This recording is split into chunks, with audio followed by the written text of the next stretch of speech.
Fala pessoal, tudo bem? Sejam bem-vindos ao podcast História de um Crime. E hoje vamos falar sobre o caso Farah Jorge Farah, que ocorreu em 2003, na cidade de São Paulo. Caso vocês queiram dar sugestões de casos, é só mandar um direct lá no Instagram, @História de um Crime. Vamos ao caso. Farah Jorge Farah, ele era um médico clínico geral, especializado em psiquiatria.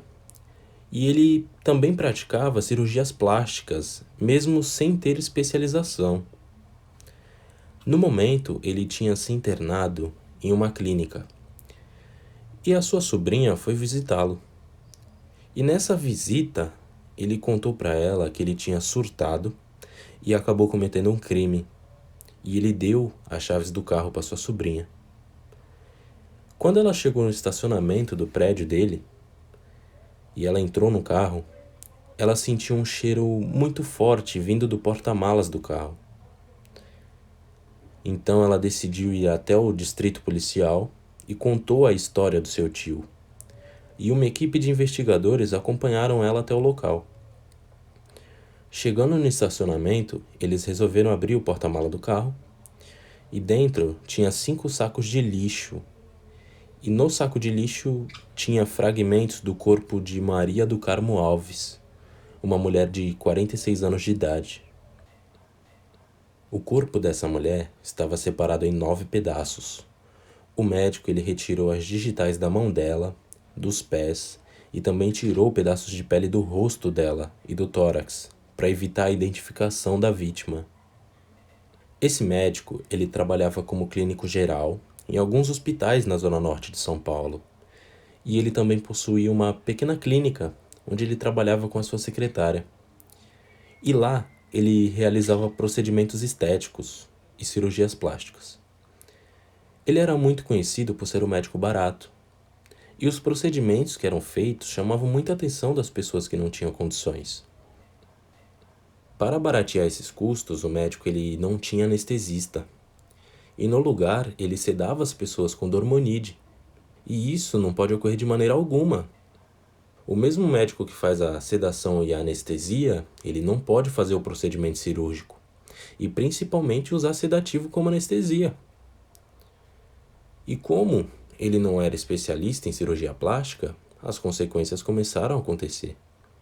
Algumas pessoas começaram a reclamar dos seus problemas cirúrgicos. E com isso surge a dona Maria do Carmo Alves, que também estava com problemas cirúrgicos pela cirurgia mal feita, e ela queria uma solução.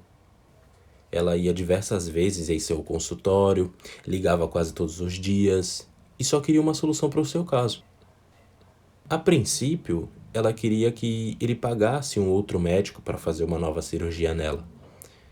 Algumas fontes dizem que eles dois tinham um relacionamento, só que eu não acredito.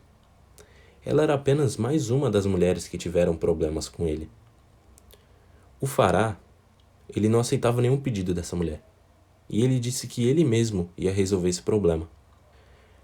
E com essas idas da Maria ao seu consultório, ela conheceu outras mulheres que também tiveram esses problemas cirúrgicos.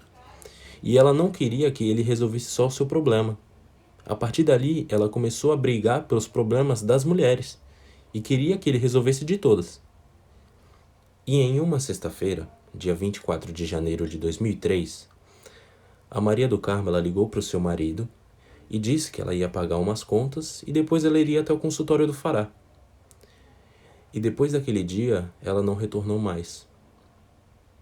Quando o seu marido chegou em casa, ligou para a Maria diversas vezes, ela não atendia, e esperou até a madrugada e ela não retornou, ele foi até a delegacia registrar o seu desaparecimento. E no dia seguinte, ele foi até o consultório do Farah. E ele disse que ela foi lá, mas depois ela foi embora. E ele disse que avisaria caso ela aparecesse em seu consultório. Só que naquele momento, o Farah Jorge Farah, ele já tinha matado a Maria do Carmo Alves. Algumas pessoas dizem que ele esfaqueou ela, só que é algo muito difícil porque se isso teria acontecido, a sua secretária provavelmente teria ouvido. Já outras fontes dizem que ele dopou a vítima, e eu particularmente acredito que ele tenha dopado para corrigir essa cirurgia mal feita, e ele acabou matando a vítima. Lembrem-se que ele não dava anestesia, ele só aplicava o Dormonide. E o Dormonide em excesso ele pode causar a morte. O médico, então, ele resolveu esquartejar a vítima em 9 partes. Posteriormente, ele colocou o corpo dela em uma banheira, cobriu com formol e água sanitária, assim evitando a decomposição e o forte cheiro. E isso que ele fez ajudou muito a diminuir o peso da vítima e facilitando a locomoção do seu corpo. Só para ter uma ideia, o peso dela era de 63 quilos. Com esse procedimento, o peso dela foi para 30 quilos, por causa da perda de sangue. E a perícia também não identificou os órgãos dela, porque eles queriam saber qual foi a causa da morte. Mas dentro da bexiga dela ainda tinha xixi. E o xixi tinha vestígios de Dormonide. Ou seja, ele deu Dormonide para ela antes da morte. Ou ele deu em excesso, ou ele matou ela viva enquanto ela estava sedada. Esse crime ele ocorreu em uma sexta-feira e no domingo o médico ele se internou e posteriormente ele relatou tudo para a sobrinha dele.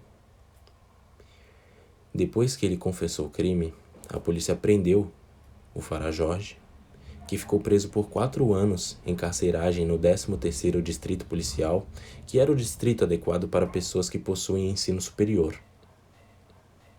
E ele disse que ele só matou ela porque ela ficava perseguindo ele. E no dia do crime, ela foi até o seu consultório e ele tinha perdido a consciência e só recuperou na tarde do dia seguinte. Posteriormente, a sua CRM foi cassada. Não só pelo homicídio, mas pelo fato de fazer cirurgias sem ter especialidade e por usar medicamentos erroneamente, como o Dormonide.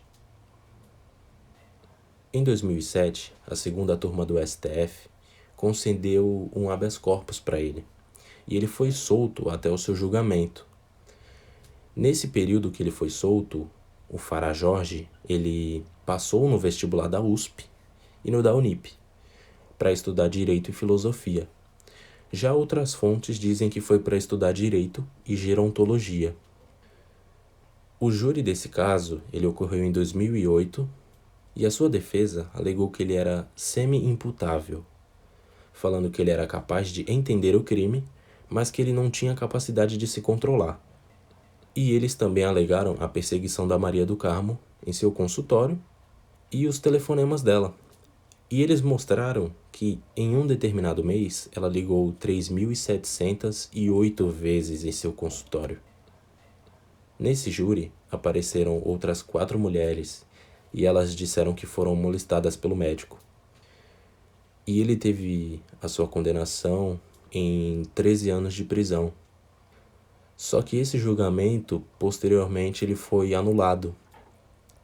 Na ocasião, os defensores pediram a nulidade do júri ao Tribunal de Justiça de São Paulo, que concedeu a solicitação. Somente 6 anos depois, em 2014, houve um outro julgamento, onde o médico alegou legítima defesa. Mas a acusação disse que o crime foi planejado.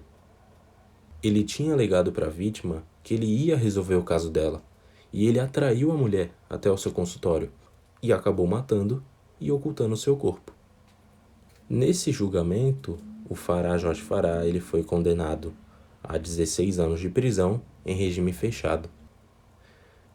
A sua defesa ela entrou com pedido de anulação novamente, como ela tinha feito no último júri. E ele continuou solto até 2017, quando o ministro do STJ, Nef Cordeiro, acatou o pedido da prisão imediata do ex-médico, feito pelo Ministério Público. E quando a polícia teve conhecimento do caso, eles foram até a casa do Farah Jorge Farah efetuar a prisão. E quando eles chegaram na casa, eles bateram várias vezes, mas ninguém atendia. A polícia pensou na hipótese da fuga. E eles tentaram entrar na casa, E quando eles conseguiram abrir a porta, eles encontraram o ex-médico morto, aos 68 anos de idade, em sua cama com um corte profundo na veia femoral.